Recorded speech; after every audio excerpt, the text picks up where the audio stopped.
Hello students, आज के session में हम डिस्कस करेंगे agriculture revolutions in India means कृषि क्रांतियाँ। भारत में कृषि क्रांतियाँ, भारत के अंदर कौन कौन से रिवोल्यूशंस हुए हैं रिलेटेड टू एग्रीकल्चर, सारा हम यहाँ पर डिस्कस करने वाले हैं।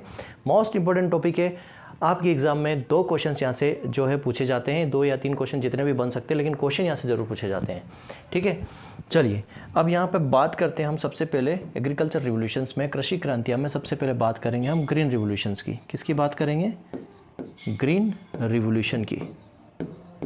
रिवोल्यूशन मतलब हरित क्रांति। किसकी बात करेंगे हम? हरित क्रांति की। ठीक है, हरित क्रांति। तो ग्रीन रिवोल्यूशन जो है बच्चा, वो किससे संबंधित है, किससे रिलेटेड? देखो, ज़रूरत क्यों पड़ी ग्रीन रिवोल्यूशंस की? तो जब से भारत आज़ाद हुआ या आज़ादी के पहले, आज़ादी के बाद से एकदम से पॉपुलेशन में बढ़ोतरी हुई है ना। जब देश आज़ाद हुआ तो उसमें लगभग 30 करोड़ या 35 करोड़ पॉपुलेशन होगी, लेकिन पिछले 50 सालों में, 70 सालों में पॉपुलेशन बढ़कर लगभग 100 से ज़्यादा करोड़ पॉपुलेशन बढ़ गई। तो आज़ादी के बाद पॉपुलेशन में एकदम से जो है बढ़ोतरी हुई। जब पॉपुलेशन में बढ़ोतरी हुई तो खाने की दिक्कत आने लगी, है ना। जब खाने की दिक्कत आने लगी तो जो है इस फील्ड में रिसर्च होना शुरू हो गए थे। ठीक है, कि कैसे प्रोडक्शन को बढ़ाया जाए चीज़ें, क्योंकि लैंड को तो नहीं बढ़ा सकता ना, भूमि तो उतनी है, तो प्रोडक्शन को बढ़ाना होगा। तो वहीं पर जो है ये ग्रीन रिवोल्यूशंस आया। ये ग्रीन रिवोल्यूशंस था। पहली बात तो ये किससे रिलेटेड है ना। अगर बात करें ये किससे रिलेटेड है, अगर ये बात करें तो ये रिलेटेड किससे हैं, किससे संबंधित है, किससे रिलेटेड है ये बच्चा? तो ये है रिलेटेड किससे? फूड ग्रेन प्रोडक्शन से। किससे संबंधित है? Food grain production. Food grain production से ये संबंधित है, मतलब अनाज उत्पादन से ये संबंधित है। और अनाज उत्पादन में भी किन फसलों से ये संबंधित है? मेजर ये संबंधित है किससे? व्हीट एंड राइस से। ये क्वेश्चन जो है पूछा जाता है कि जो ग्रीन रेवोल्यूशन हुआ है उसमें मेजर जो क्रॉप कौन जो है नोटिस की गई थी, या कौन सी क्रॉप पर ज़्यादा जो है ध्यान दिया गया था, किन फसलों को ग्रीन रेवोल्यूशंस में लिया गया था। तो व्हीट और राइस जो है वो यहाँ पर ग्रीन रिवोल्यूशंस के अंदर मेजर क्रॉप है, और फूड ग्रेन के अंदर सबसे ज़्यादा उत्पादन जो है व्हीट और राइस का ही देखा गया था उस समय। ठीक है, तो ये संबंधित किससे है? पहला क्वेश्चन यही से बनता है कि ये किससे संबंधित है। तो फूड ग्रेन प्रोडक्शन से है, और कौन सी फसल इससे संबंधित है? तो व्हीट और राइस। ठीक है, ये दोनों, ये इंपॉर्टेंट है ना, यहाँ से क्वेश्चन ज़रूर देखने को मिल जाता है। ठीक, दूसरी चीज़ बात करते हैं कि इसकी ये जो ग्रीन रिवोल्यूशंस है, इसकी शुरुआत जो है वो वर्ल्ड में हुई थी। ठीक है, इसकी जो शुरुआत हुई थी ये हुई थी वर्ल्ड में। वर्ल्ड में कहाँ हुई थी? मेक्सिको में। मेक्सिको में हुई थी। और मेक्सिको में इसकी जो शुरुआत थी वो किसने की थी? नॉर्मन बोरलॉग ने। किसने की थी इसकी शुरुआत? स्टार्टेड बाय, या ऐसा हम बोल सकते हैं स्टार्टेड बाय किसने?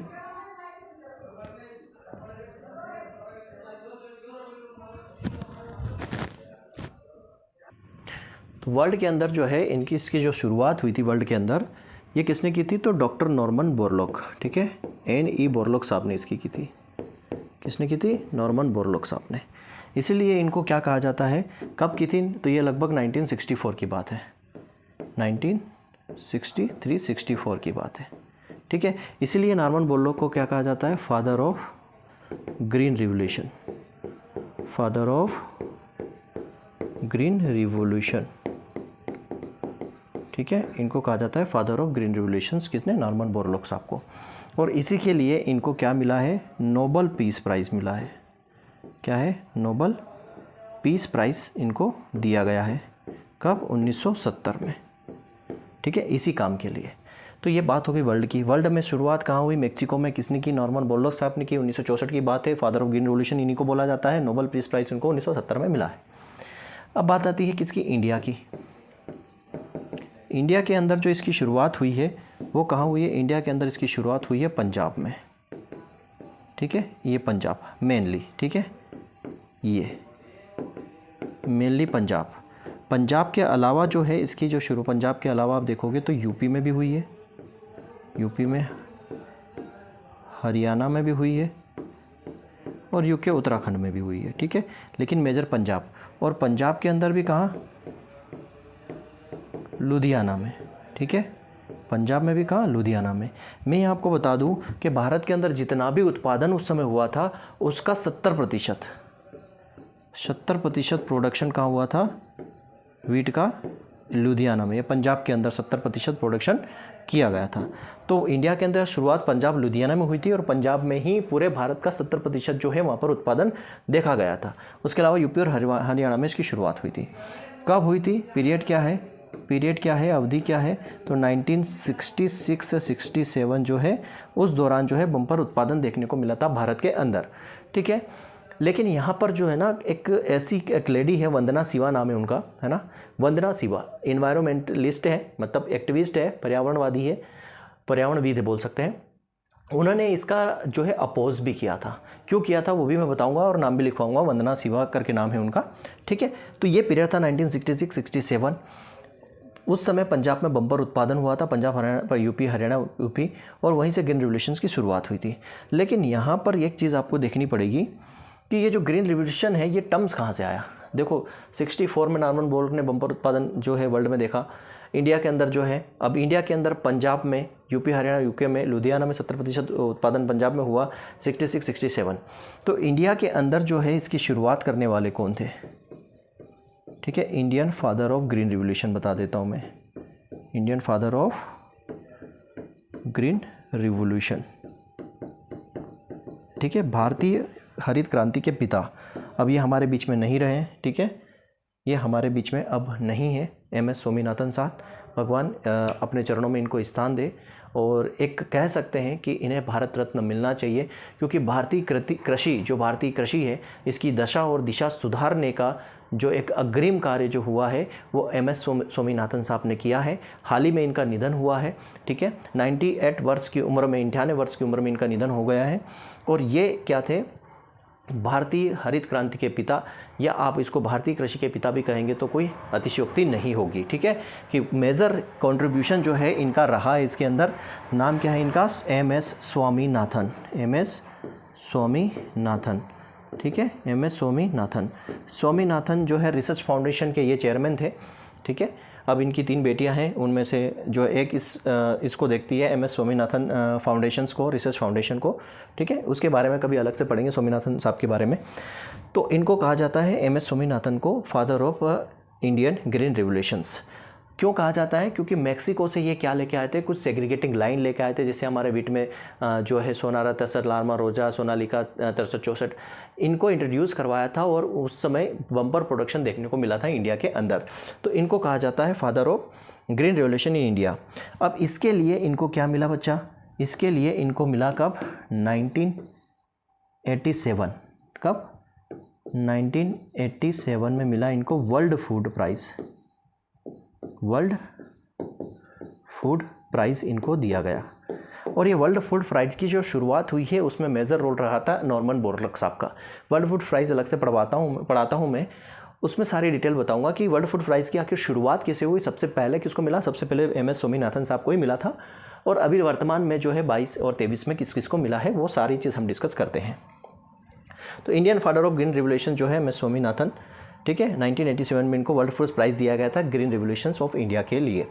इतनी कहानी यहाँ तक आपकी समझ में आ गई होगी कि आखिर जो है ग्रीन रिवोल्यूशंस की पूरी कहानी है क्या।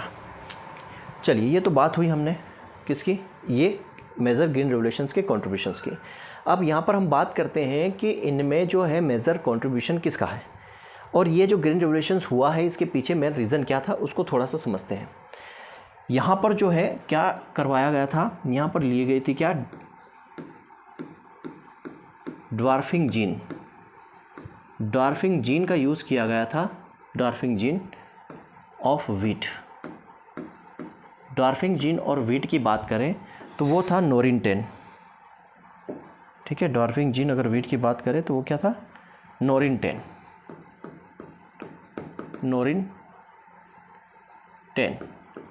और ये था ड्वार्फिंग जीन, है ना।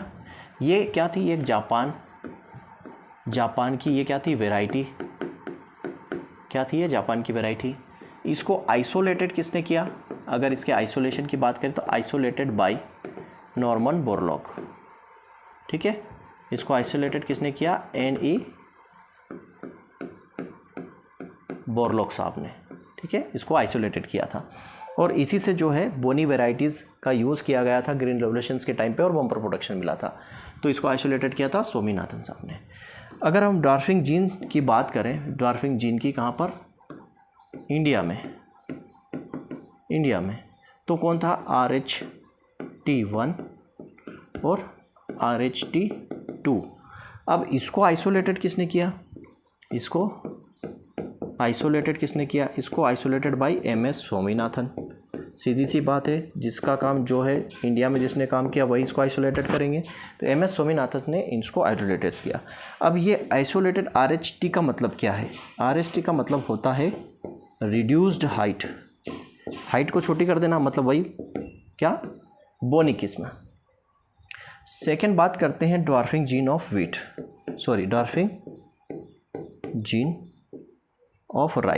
राइस के लिए ड्वार्फिंग जीन कौन सा यूज़ किया गया था, वो था DG-Wu जीन ड्वार्फिंग जीन का यूज़ किया गया था, DG-Wu जीन का यूज़ किया गया था राइस के अंदर। तो ये दो मेजर चीज़ें थी इसके अंदर। नंबर 3 पर बात करते हैं कंट्रीब्यूशन।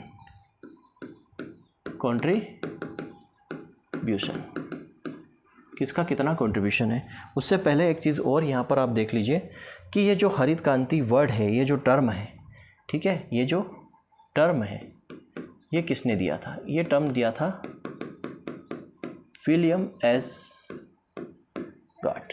कब, 1968। अमेरिका की एक जो US एजेंसीज़ हैं वहाँ पर इन्होंने अपने भाषण के दौरान इस टर्म का यूज़ किया था ग्रीन रेवोल्यूशंस का, ठीक है। Term green revolution William S got ने 1968 में यूज़ किया था अपने भाषण के दौरान, ठीक है, अमेरिका में। ठीक, अब बात करते हैं कंट्रीब्यूशन की। अब बात हम यहाँ पे कर रहे हैं इंडियन कंट्रीब्यूशन की, इंडिया के परिपक्ष में बात कर रहे हैं, ठीक है, इंडिया में। तो यहाँ पर जो मेजर कंट्रीब्यूशन की बात आती है तो एक तो सबसे पहले नाम आता है किसका, MS स्वामीनाथन, जो क्या थे, मेन आर्किटेक्चर जिसको बोलते हैं, main architecture of green revolution, ठीक। कौन थे, MS स्वामीनाथन। तो इंडिया के जो ग्रीन रिवोल्यूशंस के जो मेजर आर्किटेक्चर है वो कौन है, तो MS स्वामीनाथन साहब, ठीक है। नेक्स्ट सेकंड अगर हम बात करें तो यहाँ पर आ जाएगा आपका चिदम्बरम सुब्रमण्यम। अब चिदम्बरम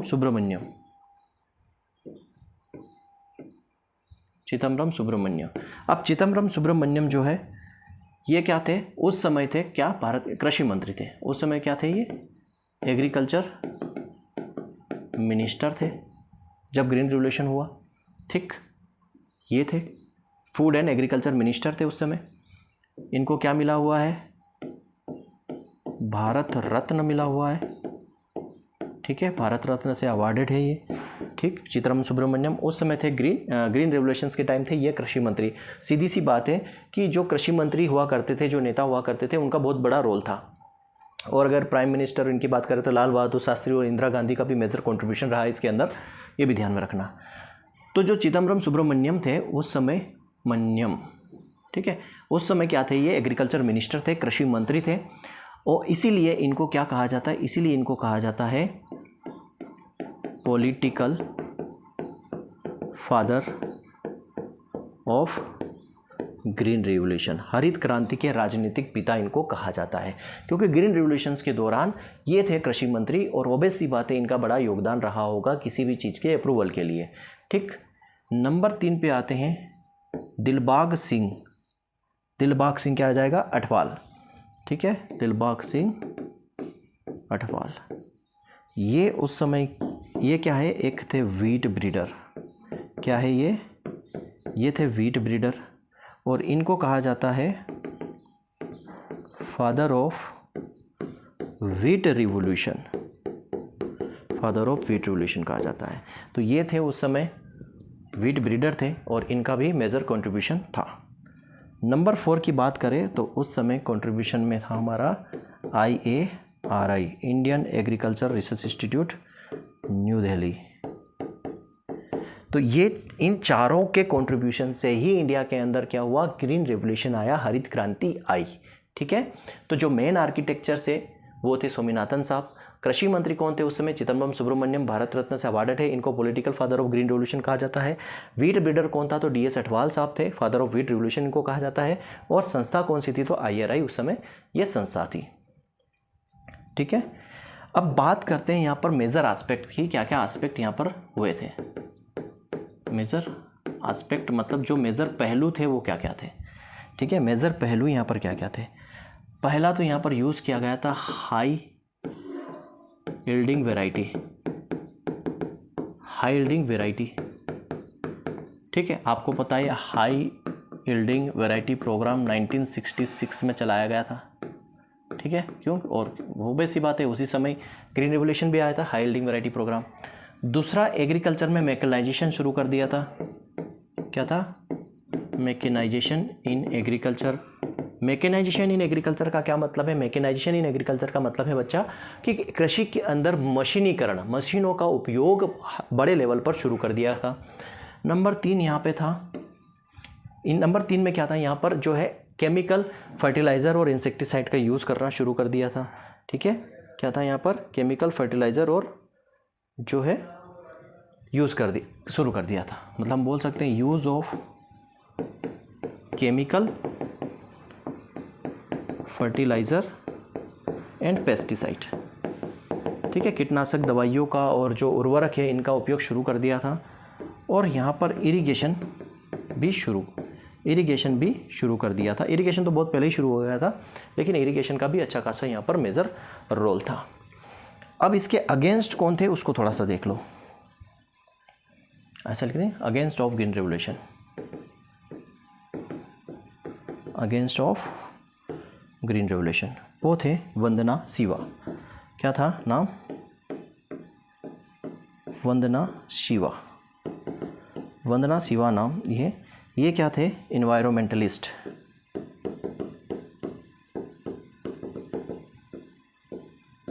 पर्यावरणविद। ठीक है, इन्वायरमेंटलिस्ट ही।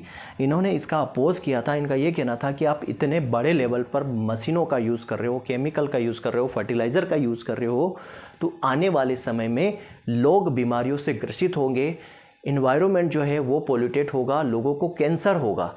और आज वो कंडीशन हमें देखने को मिल रही है बच्चा। आप पंजाब में देखोगे मेजरली आपको कैंसर पेशेंट देखने को मिलेगा ड्यू टू द इसके केमिकल एंड फर्टिलाइज़र या पेस्टिसाइड के उपयोग के कारण। ठीक है बच्चा, तो ये ग्रीन रिवोल्यूशंस का जो भी था पूरा कॉन्सेप्ट वो हमने यहाँ पर क्लियरली अच्छे से समझ लिया। ठीक है, अच्छे से समझ लिया। अब हम बात करेंगे ग्रीन रिवोल्यूशंस के बाद आता है हमारा वाइट रिवोल्यूशन। क्या है, सेकेंड रिवोल्यूशन कौन सा है बच्चा, वाइट रिवोल्यूशन।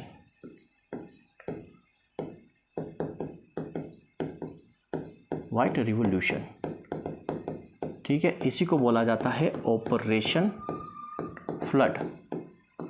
ऑपरेशन फ्लड, श्वेत क्रांति बोलते हैं हिंदी में, है ना, श्वेत क्रांति इसको बोला जाता है, ऑपरेशन बाढ़ इसको बोला जाता है।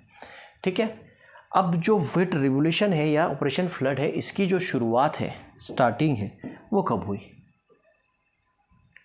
इसकी जो शुरुआत या स्टार्टेड इन 1970 में इसकी शुरुआत हुई। किसके द्वारा की गई, 1970 में की गई by NDDB, national dairy development board. ठीक है, राष्ट्रीय डेयरी विकास बोर्ड। कब, कहाँ पर है ये, आनंद गुजरात, आनंद गुजरात के द्वारा इसकी शुरुआत की गई। NDDB है कहाँ बच्चा, आनंद गुजरात में है। 1970 में इसकी शुरुआत की। NDDB की स्थापना कब हुई, NDDB बना 1965 में, 1965 में बना। और इसके जो फर्स्ट चेयरमैन थे, क्योंकि स्वाभाविक सी बात है उन्होंने ही इसकी शुरुआत की थी, वो कौन थे, वर्गीस कुरियन साहब। कौन थे, वर्गीस कुरियन साहब थे। कौन थे, वर्गीस कुरियन साहब। और वर्गीस कुरियन साहब को ही क्या कहा जाता है, father of white revolution, father of white revolution. इन्हीं को कहा जाता है milk man of India, milkman of India कहा जाता है इन्हीं को। इतनी कहानी आपको समझ में आ गई कि जो ऑपरेशन फ्लड है, वाइट रिवॉल्यूशंस की जो शुरुआत हुई है वो 1970 में हुई है ना। कब? एनडीडीबी के द्वारा, नेशनल डेयरी डेवलपमेंट बोर्ड, जो आनंद गुजरात में है। एनडीडीबी की स्थापना 1965 में हुई है। उसके पहले चेयरमैन वर्गीस कुरियन साहब है और वाइट रिवॉल्यूशंस के फादर भी इन्हीं को बोला जाता है, क्योंकि इन्होंने ही शुरुआत की थी 1970 में। इन्हीं को बोला जाता है मिल्कमैन ऑफ इंडिया। इतनी कहानी आपको समझ में आ गई। इंडिया अभी क्या है? India's rank first in milk production. Milk production में इंडिया की रैंक अभी क्या है? वर्तमान में ये फर्स्ट नंबर पर है दुग्ध उत्पादन में। ठीक है, इतनी कहानी आपको क्लियरली समझ में आ गई। ये किससे संबंधित है? व्हीट रिवॉल्यूशंस रिलेटेड टू, अभी तो नहीं समझ में आ गया। ठीक है, related to milk and milk production. किससे संबंधित है ये? Milk and milk product, milk and milk product से ये संबंधित है। मेजर ऑब्जेक्टिव्स इसके क्या रहे हैं? इसके पीछे मेजर ऑब्जेक्टिव क्या था कि हमें वाइट रिवॉल्यूशन शुरू करना है या वाइट ऑपरेशन फ्लड की शुरुआत करनी है। तो इसके पहले मेजर ऑब्जेक्टिव ये था वर्गीस कुरियन साहब का कि इतना ज़्यादा दूध का उत्पादन करना है कि उसकी बाढ़ आ जाए। क्रिएटिंग फ्लड फॉर इंक्रीजिंग या बाय इंक्रीजिंग दी मिल्क। ठीक है, milk production, creating a flood, क्या करना है? क्रिएटिंग ए फ्लड मतलब बाढ़ लाना, ऑफ मिल्क, किसकी? मिल्क की, by increasing the production, by increasing production को बढ़ाकर उसके द्वारा दूध की बाढ़ ला देना, इसका मेन उद्देश्य। दूसरा, फार्मर्स, या बोल सकते हैं जो गाय भैंसे रखते हैं फार्मर, उनको सही इनकम दे पाना। ठीक है, सही इनकम मिल पाना, तो उनकी इनकम को बढ़ाना, ऐसा हम बोल सकते हैं। Increase the income of rural population, जो रूरल पॉपुलेशन है उनकी इनकम को बढ़ा देना। अब सीधी सी बात है, रूरल पॉपुलेशन, जो रूरल गांव में जो लोग हैं उन्हीं के पास उस समय क्या थी? कैटल्स थे, है ना, बफेलोस थी, काउस थी। तो ऑब्वियस सी बात है, जब दूध का प्रोडक्शन जितना ज़्यादा बढ़ेगा, है ना, हम ज़्यादा एक्सपोर्ट कर पाएंगे या ज़्यादा कंज्यूमर तक पहुंचा पाएंगे, तो उनको एक इनकम जनरेट का सोर्स मिल जाएगा। किसको? वहाँ का रूरल पॉपुलेशन को। दूसरा ये था प्रोवाइड, तीसरा number provide milk to consumer. जो कंज्यूमर है, जो ग्राहक है, ठीक है, जो कंज्यूमर है, जो ग्राहक है, उनको मिल्क एक फेयर प्राइस पे उपलब्ध करवाना। ठीक है, to provide milk to consumer at fair price, सही मूल्य पर, उचित मूल्य पर जो ग्राहक है उनको दूध उपलब्ध करवाना। ये मेजर ऑब्जेक्टिव्स थे किसके? इस वाइट रिवॉल्यूशन या ऑपरेशन फ्लड के, जो वर्गीस कुरियन साहब ने चलाया था। तो ये चीज़ समझ में आई। 1970 में इसकी शुरुआत हुई, एनडीडीबी ने की, क्योंकि एनडीडीबी के चेयरमैन थे वर्गीस कुरियन साहब। ठीक है, एनडीडीबी की स्थापना 1965 में हुई थी। पहले चेयरमैन यही थे। इंडिया की रैंक जो है फर्स्ट नंबर पर है। ठीक, father of white revolution Verghese Kurien साहब है। मिल्क मैन ऑफ इंडिया भी इनको बोला जाता है। किससे रिलेटेड है? मिल्क और मिल्क प्रोडक्ट से रिलेटेड है। पहला उद्देश्य यह था कि भाई इतना ज़्यादा प्रोडक्शन बढ़ा दो कि बाढ़ आ जाए दूध की। फिर जब दूध का प्रोडक्शन बढ़ेगा, कैसे बढ़ेगा? ज़्यादा से ज़्यादा लोगों को कैटल्स रखने की एडवाइस दी जाएगी, है ना, डेयरी से उनको कनेक्ट किया जाएगा, तो फार्मर्स की जो विलेज पीपल है उनकी इनकम भी बढ़ेगी, और जो ज़्यादा प्रोडक्शन होगा दूध का तो लोगों को सही कीमत पर भी दूध उपलब्ध हो जाएगा। ठीक है, अब इसको सब करने में जो मेजर रोल था इसमें वाइट रिवॉल्यूशन में जो मेजर रोल था वो किसका था? जो मेजर रोल जिसने प्ले किया था, मेजर रोल, वो था अमूल। कौन था? अमूल ने इसका मेजर रोल प्ले किया। मेजर रोल किसका था? अमूल इंडिया का। अमूल का मतलब क्या था? आनंद मिल्क यूनियन लिमिटेड, आनंद मिल्क यूनियन लिमिटेड, इसका फुल फॉर्म है। इसने मेजर रोल प्ले किया इस ऑपरेशन फ्लड को सक्सेसफुल बनाने में। इसीलिए जो आनंद है, आनंद को क्या बोला जाता है?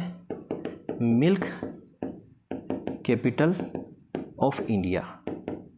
ठीक है, इंडिया की दुग्ध राजधानी कहा जाता है आनंद गुजरात को। क्लियर है यहाँ तक की कहानी। अब ऑपरेशन फ्लड जो चला था बच्चा, ये कितने चरणों में चला था? 3 चरणों में, ठीक है, 3 स्टेजेस में ये चला था ऑपरेशन फ्लड। पहला चरण था इसका 3 फेज में, फेज 1, ठीक है, फेज 2 और फेज 3, 3 फेज में ये चला था। पहला फेज की बात करो बच्चा, पहला फेज था ये 1970 से 1980, 10 साल का ये पहला फेज था इनका ऑपरेशन फ्लड का। इसमें इन्होंने क्या किया, कई सारे जो रूलर्स पॉपुलेशन थे, छोटी छोटी एरिया थे, वहाँ पर इस एरिया को इस्टेब्लिश करना, लोगों को इसके बारे में अवेयर करना। फिर सेकेंड फेज में 1981 से 1995, ये जो फेज़ था 1985, इस फेज़ के अंदर जो है मिल्क प्रोडक्शन पे ज़्यादा इन्होंने फोकस कर दिया था कि कैसे मिल्क का प्रोडक्शन बढ़ाया जाए। तीसरा फेज़ था 1986 और 1996, यहाँ पर जो है दूध का प्रोडक्शन बम्पर होने लगा और 1996 के बाद इंडिया जो है फर्स्ट रैंक पर चला गया, फर्स्ट पोजीशन पर चला गया दुग्ध उत्पादन में, ठीक। ये 3 चरणों में 3 फेज में जो है ऑपरेशन फ्लड की जो है चलाया गया था। इसके बाद चलाने की ज़रूरत नहीं पड़ी। क्यों नहीं पड़ी? क्योंकि इंडिया ऑलरेडी फर्स्ट नंबर पर पहुंच गया था। यहाँ तक की कहानी आपको क्लियर हो गई होगी। अब बात करते हैं नेक्स्ट रिवोल्यूशन, जिसको हम बोलते हैं ब्लू रिवोल्यूशन। ब्लू से लिखूंगा, दिखेगा कि नहीं? नंबर 3 क्या था? तीसरा ब्लू रिवोल्यूशन।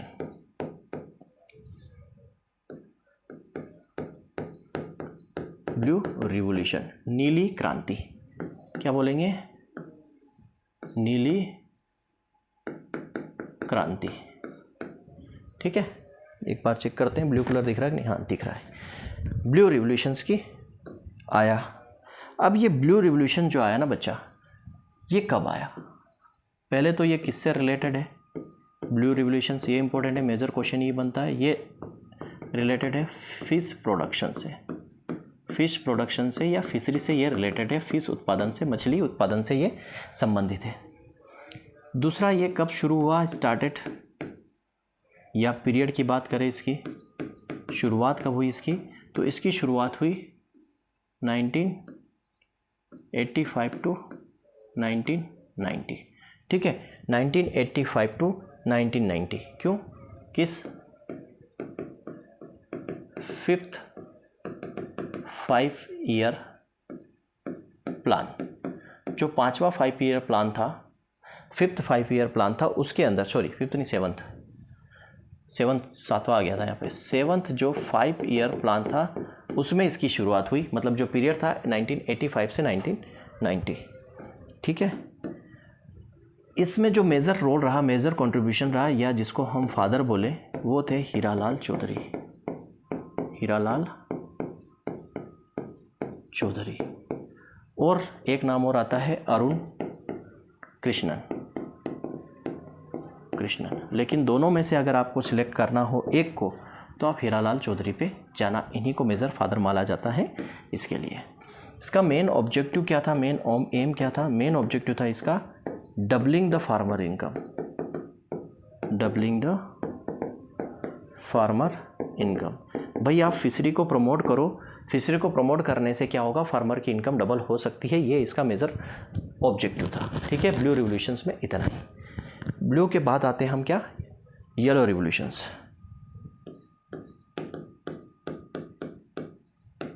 येलो रिवोल्यूशन, ठीक है। पीली क्रांति, क्या बोला जाता है?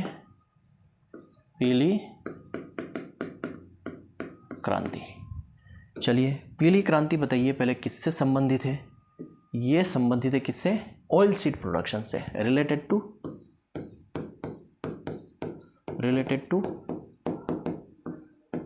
ऑयल सीड प्रोडक्शन, ठीक है, तिलहन उत्पादन से। हिंदी में क्या बोलोगे? तिलहन उत्पादन से। मेजर क्रॉप कौन सी थी इसमें? मस्टर्ड एंड सिसमी, तिल, ठीक है, सरसों और तिल, ये मेजर फसल थी इसकी। इसका पीरियड क्या था? इसका जो पीरियड था बच्चा, वो था 85 टू 87, 1985 टू 1987, 7। इसमें जो मेजर कंट्रीब्यूशन या मेजर रोल था, या जिसको हम इसके फादर बोल सकते हैं, फादर साहब, वो कौन थे? सेम पित्रोदा। सेम पित्रोदा को कहा जाता है, सेम पित्रोदा को ही कहा जाता है father of telecommunication. Father of telecommunication, इन्हीं को बोला जाता है टेलीकम्युनिकेशन के जनक या फादर, इनको कहा जाता है। इनका मेन उद्देश्य क्या था? Increase the edible oil. Main M क्या है? Increasing the edible oil production. Edible oil production को बढ़ाना, ये मेजर रोल था। तो येलो रिवोल्यूशन क्या हो गया? ऑयल सीड प्रोडक्शन से मेजर मस्टर्ड और सीसम, सरसों और तिल, पीरियड 87 से 85 to 87। फादर सेम पित्रोदा, इन्हीं को टेलीकम्युनिकेशन के फादर भी बोला जाता है। और मेन उद्देश्य क्या था कि ऑयल सीड का जो उत्पादन है, ईडेबल ऑयल सीड का जो उत्पादन है, उसको बढ़ाया जाए। क्लियर है यहाँ तक की कहानी? चलिए नंबर 5 पर हम बात करते हैं किसकी? जूट प्रोडक्शन, जिसको हम बोलते हैं गोल्डन फाइबर रिवॉल्यूशन। क्या बोलेंगे? गोल्डन फाइबर रिवॉल्यूशन, सुनहरी रेशा क्रांति, है ना? सुनहरा रेशा या सुनहरी रेशा क्रांति, गोल्डन फाइबर रिवॉल्यूशन। अब बच्चा, गोल्डन फाइबर रिवॉल्यूशन सबसे पहले किससे रिलेटेड है? मेजर क्वेश्चन तो यही पूछा जाता है कि ये किससे संबंधित है? रिलेटेड टू, किससे संबंधित है ये? जूट प्रोडक्शन से। किससे संबंधित है? जूट प्रोडक्शन से ये संबंधित है, जूट उत्पादन से ये संबंधित है। आपको पता है भारत के अंदर जूट उत्पादन में मोनोपोली है। इंडिया जो है एकाधिकार रखता है, मोनोपोली रखता है जूट के प्रोडक्शन में, जूट के रॉ प्रोडक्ट उत्पादन में, ठीक है। और भारत जो है पूरे जूट प्रोडक्शन का 50% जो है पूरे कंट्री का, वो कहाँ से आता है? वेस्ट बंगाल से। ये ध्यान रखना, पूरे जो 50% total jute production of country कहाँ से आता है? वेस्ट बंगाल से। जो 50% जो प्रोडक्शन होता है, 50% of total production of India कहाँ से आता है? वेस्ट बंगाल से। मतलब वेस्ट बंगाल में पूरे भारत का 50%, मतलब वेस्ट बंगाल जो है फर्स्ट पोजीशन पे जूट उत्पादन में, ठीक है। इंडिया के पास क्या है? इंडिया के पास, India has monopoly in raw jute production. Raw jute production में इंडिया के पास एकाधिकार है। दूसरा, जूट फैक्ट्री की बात करें, जूट कारखाना, ठीक है, जूट फैक्ट्री की बात करें या जूट कारखाना की बात करें, कौन सा? फर्स्ट कहाँ पर है? कोलकाता। कब बना था? 1854 में। जूट पैकेजिंग अधिनियम आया, जूट पैकेजिंग एक्ट, ये आया 1987 में। इतनी सारी चीज़ें हैं जो जूट प्रोडक्शन से रिलेटेड, जो आपको याद रखना चाहिए। Golden fibre revolution jute production से रिलेटेड है। 50% टोटल भारत का जो उत्पादन होता है वो वेस्ट बंगाल में होता है। इंडिया के पास मोनोपोली है कि वो कच्चा जो है जूट मटेरियल है, उसमें जूट फैक्ट्री सबसे पहले शुरू हुई थी कोलकाता के अंदर 1854 में, और जूट पैकेजिंग अधिनियम आया था 1987 के अंदर। ठीक है बच्चा लोग, चलिए अब बात करते हैं हम एवरग्रीन रिवॉल्यूशन, सदाबहार क्रांति। क्या बोलते हैं इसको? सदाबहार क्रांति। अब ये सदाबहार क्रांति जो है ओवरऑल प्रोडक्शन ऑफ एग्रीकल्चर किससे संबंधित है? Related to overall production of agriculture, overall production of agriculture से ये संबंधित है। इसके फादर कौन है बच्चा? इसके जो फादर है वो कौन है? तो वो है MS स्वामीनाथन साहब, ठीक है। इसका मेजर ऑब्जेक्टिव क्या है कि जो वेस्टेज होता है फूड ग्रेन का, फ्रूट का और वेजिटेबल का, वो रिड्यूस करना। मेन एम क्या है इसका? Reduction of food grain, fruit and vegetable wastage, जो वेस्टेज होता है हमारे फलों का, सब्जियों का और जो अनाजों का, उसको कम से कम करना, जिससे क्या होगा, प्रोडक्टिविटी क्या होगी, प्रोडक्टिविटी को इंक्रीज करना without losing ecology and environment. ठीक है, जो हमारा इन्वायरमेंट है, जो इकोलॉजिकल कंडीशंस है, उसको हानि पहुंचाए बिना ही हमें प्रोडक्शन ज़्यादा से ज़्यादा लेना और वेस्टेज को कम करना, ये एवरग्रीन रिवोल्यूशंस का मेन कॉन्सेप्ट रहा है। ठीक है, नंबर 8 या 7 जो भी है, इस पे आ जाएगा आपका PM Modi try colour revolution. PM Modi try colour revolution. PM Modi try colour revolutions की हम बात करते हैं यहाँ पर। ठीक है, PM Modi try colour revolutions. अब ये ट्राई कलर रिवोल्यूशंस का क्या कॉन्सेप्ट है समझिए। 3 कलर की यहाँ पर बात की गई है। ट्राई कलर कौन कौन से है, वाइट, ब्लू और सेफ्रॉन। इन्होंने यहाँ पर वाइट रिवोल्यूशन दिया है। अब ये वाइट रिवोल्यूशन अलग है बच्चा, ध्यान रखना। इन्होंने ब्लू रिवोल्यूशंस दिया है और सेफ्रॉन रिवोल्यूशन, डबल एफ आ जाएगा। ठीक है, सेफ्रॉन रिवोल्यूशन। अब जो वाइट रिवोल्यूशन है बच्चा, वो किससे संबंधित है, ब्लू रिवोल्यूशन किससे संबंधित है और सेफ्रॉन रिवोल्यूशन किससे संबंधित है। तो वाइट रिवोल्यूशन जो है वो कैटल वेलफेयर से, ठीक है, कैटल वेलफेयर से संबंधित है। जो मवेशी है उनके कल्याण के लिए जो पीएम मोदी ने एक वाइट रिवोल्यूशन लेके आए। वाइट रिवोल्यूशन है किससे, मिल्क और मिल्क प्रोडक्ट से, लेकिन पीएम मोदी का अगर बात करें वाइट रिवोल्यूशन जो है वो कैटल वेलफेयर से। ब्लू रिवोल्यूशन जो है ये वेलफेयर ऑफ मछुआरे, जो फिशरमैन है उनके वेलफेयर के लिए जो है ब्लू रिवोल्यूशन आया। अब आपको पता है कि जो ब्लू रिवोल्यूशन है वो किससे संबंधित है, फिश से रिलेटेड है। तो यहाँ पर फिशरमैन वेलफेयर और क्लीन वाटर, ये किससे संबंधित हो जाएगा, fisherman welfare and clean water. ठीक है, स्वच्छ वाटर से संबंधित है। सेफ्रॉन रिवर जो है वो सोलर एनर्जी से संबंधित है। सोलर एनर्जी से संबंधित है कौन, सेफ्रॉन रिवोल्यूशन। क्लियर है। तो ये मेजर चीज़ें हमने डिस्कस की। अब हम पूरा यहाँ पर लिस्ट देख लेते हैं, क्या है इनकी लिस्ट पूरी, बाकी जो रिवोल्यूशंस बचे हैं। जैसे हम बात करते हैं ब्राउन रिवोल्यूशंस की। ब्राउन रिवोल्यूशंस ये किससे संबंधित है, तो बच्चा जो ब्राउन रिवोल्यूशंस है अपना, ये संबंधित है फूड प्रोसेसिंग कोकाओ से। इससे संबंधित है फूड प्रोसेसिंग से,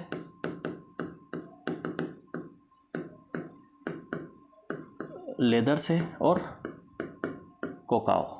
ठीक है, कोकाओ से संबंधित है ब्राउन रिवोल्यूशन। बस यही पूछा जाएगा किससे कौन किससे संबंधित है। ग्रे रिवोल्यूशन किससे संबंधित है, ग्रे रिवोल्यूशंस के फादर भी स्वामीनाथन साहब को माना जाता है। ये फर्टिलाइजर से संबंधित है, किससे, फर्टिलाइजर या मैन्योर बोल सकते हो। ठीक है, फर्टिलाइजर प्रोडक्शन से संबंधित है ग्रे रिवोल्यूशंस। ठीक, इसके बाद बात करते हैं रेड रिवोल्यूशन। रेड रिवोल्यूशन किससे संबंधित है, ये आपका संबंधित है रेड रिवोल्यूशन आपका टोमेटो प्लस प्रांस से संबंधित है। ठीक है,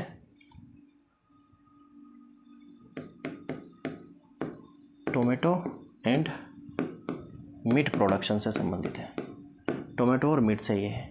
पिंक रिवोल्यूशन जो है,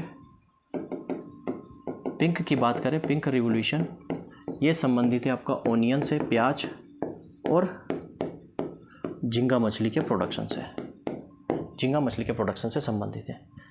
ठीक है, फिर उसके बाद आता है आपका गोल्डन रिवोल्यूशन।